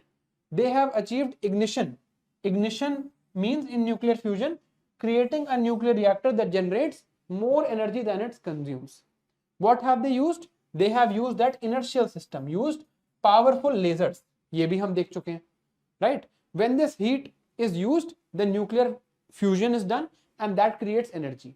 And if that energy created is more than the energy used originally, it will be called net energy gain. Last thing is small modular reactors. They are advanced nuclear reactors that are basically very small. तो IAEA ने कहा है कि 70 SMR concepts are being developed. फायदा क्या है? छोटे हैं ये, smaller footprint, small use, they are affordable and they offer savings in cost and construction time. तो तीन तरह के न्यूक्लियर रिएक्टर होते हैं, micro reactor, small modular reactor and conventional. जो कन्वेंशनल न्यूक्लियर रिएक्टर हैं वो बहुत बड़े हैं, 700 प्लस मेगावाट जनरेट करते हैं, 1 to 2 years उसमें चाहिए. Small modular reactor, these are fission reactors. Small modular reactor, every 3 to 7 years you need to fuel, this is the energy generated. And micro reactor, only 10 megawatt, but you can go years without refueling. अब समझते हैं biofuel. Biofuel क्या है? It is any hydrocarbon fuel, solid, liquid or gas that is produced from organic matter which may be living or once living. या तो living material या once living. So wood, manure, bioethanol, biodiesel, biogas, all of these are biofuels. So they emit less carbon dioxide than conventional fuels. Okay, all right. Now, कौन से important biofuels हैं? There is bioethanol, there is biodiesel, biobutanol, biogas. सारे पढ़ेंगे हम detail में, ठीक है? All right.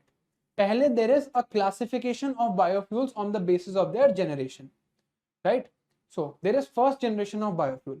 First generation है direct food crop से आपने produce कर दिया, right? जैसे आप शुगर केन से बायोएथेनॉल बना रहे हो, this is first generation biofuel using food directly to produce fuel. अब इसमें प्रॉब्लम क्या है? Fuel is remunerative, you will pay lot more for fuel than you will pay for food. तो farmers कहेंगे यार कि मैं ना फूड उगाता ही नहीं, मैं फ्यूल ही उगा लेता हूं. तो then there will be a problem for our food security.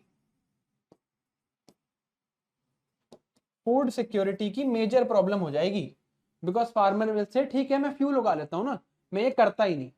So when farmer will start doing this, there will be a fuel versus food debate. Second problem क्या है? सेकंड प्रॉब्लम है कि negative net energy gain will be there. What does this mean? इसका क्या मतलब है कि जो बायोफ्यूल है, अगर मैं उसको ना काट के वो बनाता, like if I would have just let it grow normally, तो वो थोड़ा सा कार्बन सिक्वेस्टर करता. अब मैंने उसको बर्न कर दिया तो कार्बन रिलीज कर रहा है. So in that transaction, in that all of that transaction I have a negative net carbon use, right? इसको डिटेल में समझने की जरूरत नहीं है, this the term is also fine. It's a very detailed reaction if we have to understand this, that there is negative net carbon use in first generation biofuels. तो यहाँ पे दो प्रॉब्लम्स हैं, negative net generation of energy and carbon, and second the fuel versus food debate. तो अब इसका solution निकालते हैं. इसका सोल्यूशन है second generation biofuel. Second generation biofuel है non food crops.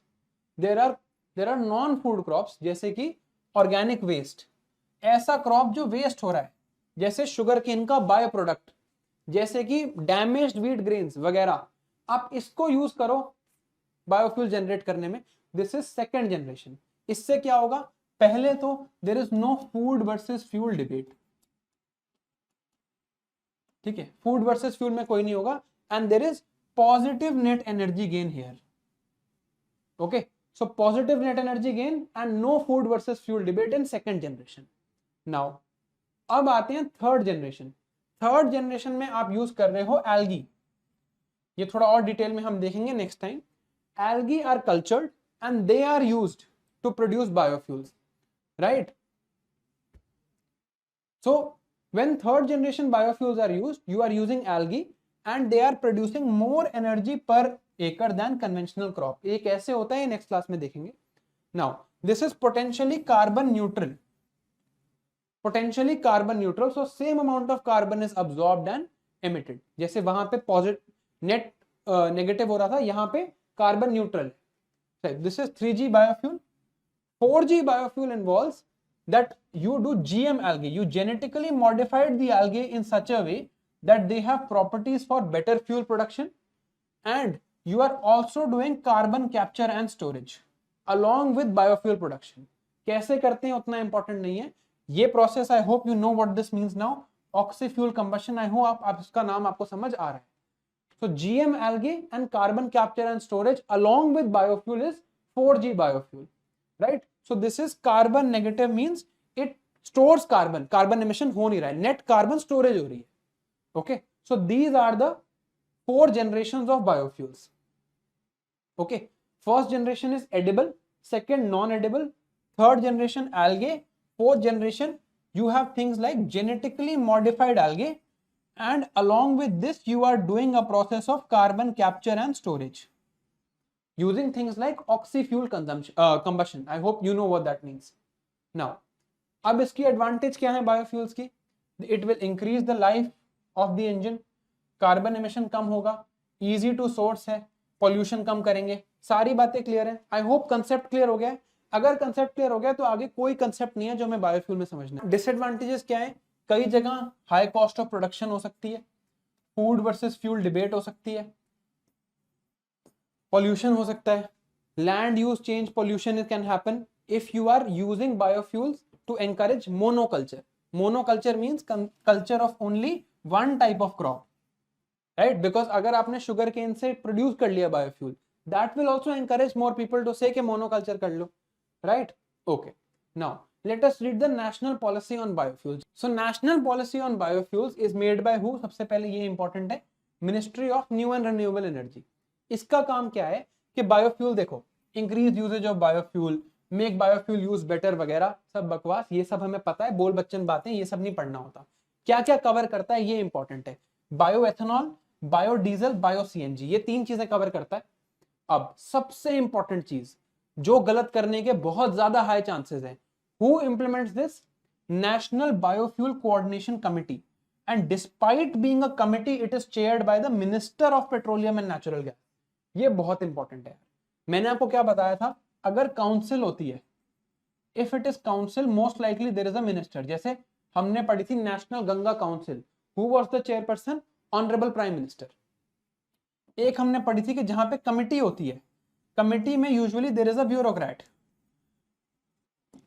IAS officer होता है, राइट? बट यहां क्या है, नाम है national biofuel coordination committee and still minister is chairman. तो ऐसी चीजों को हम हाईलाइट करते हैं प्रीलिम्स के लिए. Okay, now what are the functions? Why effective implementation of monitoring of the programme, coordination among fuel food corporation of India etcetera. Important चीज क्या है, that we have a target of blending of ethanol. Ethanol is a biofuel which is made let's say from sugar cane. हम चाह रहे हैं कि इस ethanol की 20% ब्लेंडिंग हो जाए इन पेट्रोल.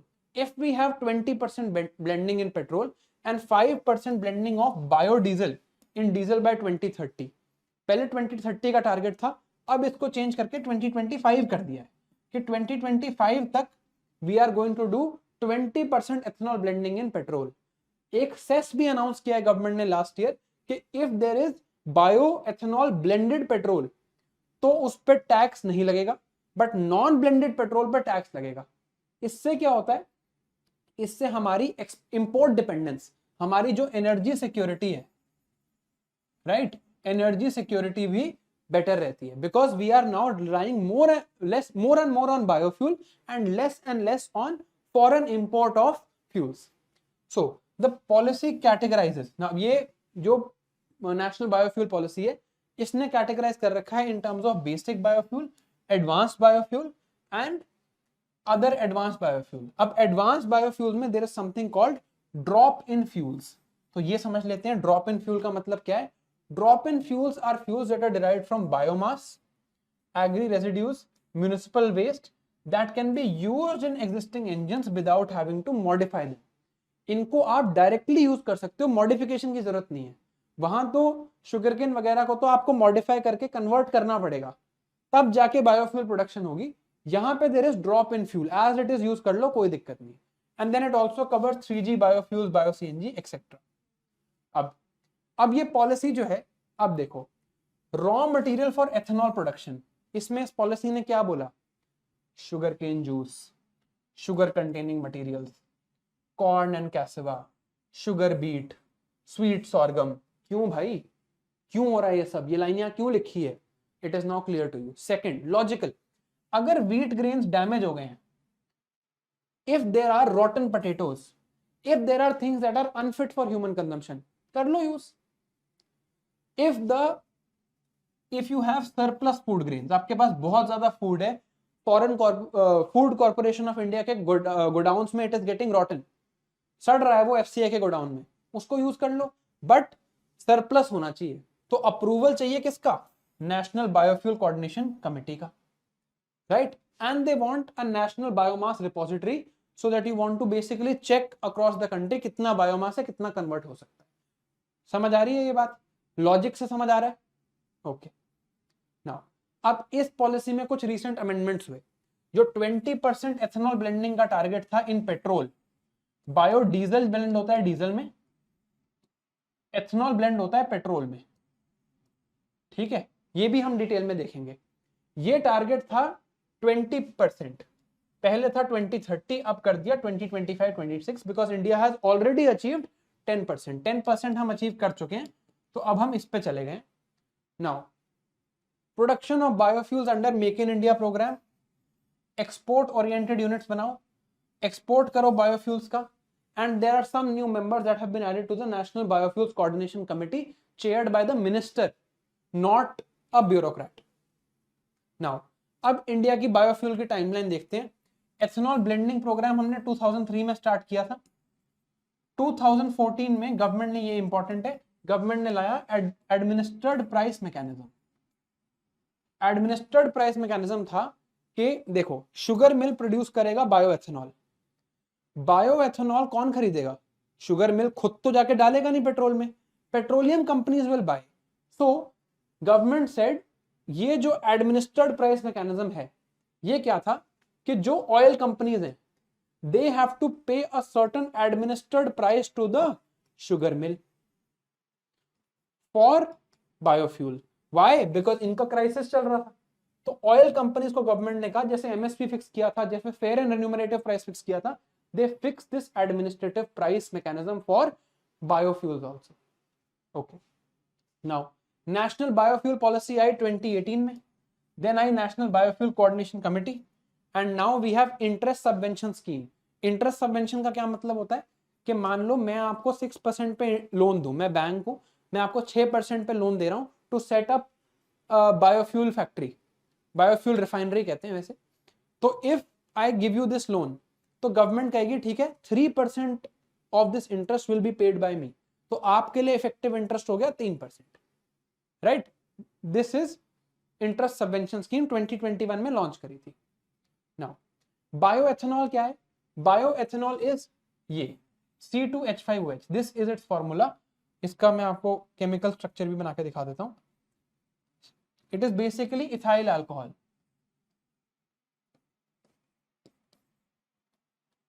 आपको बताया कार्बन 4 बॉन्ड बनाता है, तो देखो C2H5 and 1 OH ग्रुप, ये है इथाइल अल्कोहल, और ये प्रोड्यूस होती है from biological sources, it is called bioethanol. So bioethanol is this produced from sugar and starch, mainly produced by fermentation reacting ethylene with steam. Basically biodegradable है, toxicity कम है, pollution कम कराता है वगैरह। Now एक चीज यहां पे समझनी है, it is high octane fuel, ये मैं आपको भी डिटेल में समझाता हूं, right? It is high octane fuel. High octane का क्या मतलब होता है मैं आपको बताता हूं अभी, I explain to you. This is connected with the idea of knocking and octane, I just tell you. Then there is by blending ethanol in gasoline we can also oxygenate the fuel mixture, so basically emissions भी कम करती है, हर तरह से फायदेमंद है, और हम प्रोड्यूस कर सकते हैं, हमारे पास बहुत शुगर केन है, ठीक है? कहां से प्रोड्यूस होती है? Sugar cane, sugar beet, corn, cassava, potato, cellulosic materials like bagasse, wood etcetera. अब याद करो वो इंटीग्रेटेड बायो रिफाइनरीज में मैंने आपको कहा था, यहां ब्राजील कहां से आ गया? ब्राजील तो ग्लोबल साउथ की कंट्री है, ये कौन सा टेक्नोलॉजी दे रहे हैं? Because Brazil is one of the global leaders in bioethanol production. 27% of the bioethanol production in the world is happening in Brazil. And वो जो वर्ल्ड ट्रेड ऑर्गेनाइजेशन में हमारे अगेंस्ट केस किया था for selling sugar, that was also done by Brazil and Australia. Okay, because these countries are producing a lot of sugar. Brazil में बहुत ज्यादा sugar produce होती है, तो ब्राजील ने बहुत पहले ये बायोएथेनॉल की प्रैक्टिस अडॉप्ट कर ली थी. तो अब जब इंडिया वर्ल्ड शुगर मार्केट को फ्लड कर देता है with cheap sugar, it hurts them a lot. That is why they had complaint against us in the World Trade Organization. Now ये वही है जो हम पढ़ चुके हैं कि शुगर मिल्स के पास पैसा नहीं है, ग्राउंड वाटर टेबल डिस्चार्ज हो रहा है, ये वही चीजें हैं. Just read this once, I have explained this in detail. ठीक है, एथेनॉल ब्लेंडिंग प्रोग्राम देखते हैं. Ethanol blending is you are blending motor fuel containing ethyl alcohol, right? So you are blending motor fuel like petrol with ethyl alcohol or ethanol. Why bioethanol? Because produced from biological sources. Indian government ने क्या allow किया है? From molasses, from sugarcane juice, sugar syrup, from surplus rice. अगर फालतू के rice पड़े हैं food corporation of India के पास, उससे आप ये करके you have to then blend with the petrol. जो ऑयल मार्केटिंग कंपनीज हैं, they are suppose to procure the ethanol from domestic sources. What will be the domestic sources? Sugar mill. Sugar mill will give to bioethanol refinery. Bioethanol refinery will give to oil marketing company. Right, now target हमने देख लिया था E20. This has been shifted now to 2025. ये हमने देख लिया. This we have already seen. Okay, now new initiative is PMG1, जैव ईंधन वातावरण अनुकूल फसल अवशेष निवारण योजना. ओके ओके, जैव. Okay, I am just stunned with this abbreviation that they have made. जैव ईंधन वातावरण अनुकूल फसल अवशेष निवारण योजना. Okay, what is this basically? This is for 10 demonstration plants of 2G biorefineries. 2G means second generation, जिसमें हम क्या यूज कर रहे थे? Non food crops. Then Cabinet Committee on Economic Affairs, what has it said? That you will extend interest subvention to those who want to use this to make bioethanol refineries, right? Then there is a pilot project of E100. What is E100? कि भाई सिर्फ bioethanol से vehicle को चला दो. This is a pilot project. Okay. Now, there is mass emission standards for E12 and E15 have been notified. So, if there is a vehicle that runs on E12 fuel, 12% ethanol with petrol, or E15, 15% ethanol with petrol, then we are going to give them what? We are going to give them certain emission standards कि इससे ज़्यादा आप emit नहीं कर सकते. Right? Then Cassava has been approved for ethanol blending program, target of 2025, and it is a promising raw material for bioethanol. तो अब यहाँ पे क्या है? It is used for 2G bioethanol production, क्योंकि इसके जो रेजिड्यूज हैं they are used. Cassava is tapioca, it can be eaten, right? बहुत फ्लेवरलेस होता है वैसे. This इसके जो पील है, स्टेम है, लीफ है, उसको हम यूज कर सकते हैं for 2G bioethanol production because those will be residues. इसके बाद ये नेशनल ग्रीन हाइड्रोजन मिशन और ये जो चीजें थी ये हम पढ़ चुके हैं. कोल बेस्ड हाइड्रोजन, CCUS, ये वही वीडियो है, यूट्यूब वीडियो की स्लाइड्स हैं, ये आज की स्लाइड्स में अटैच्ड है. ओके, इसके नोट्स आप खुद से बनाना. Like if you want to make any hand written notes, 1 pager में सारी डिटेल्स होंगी, आप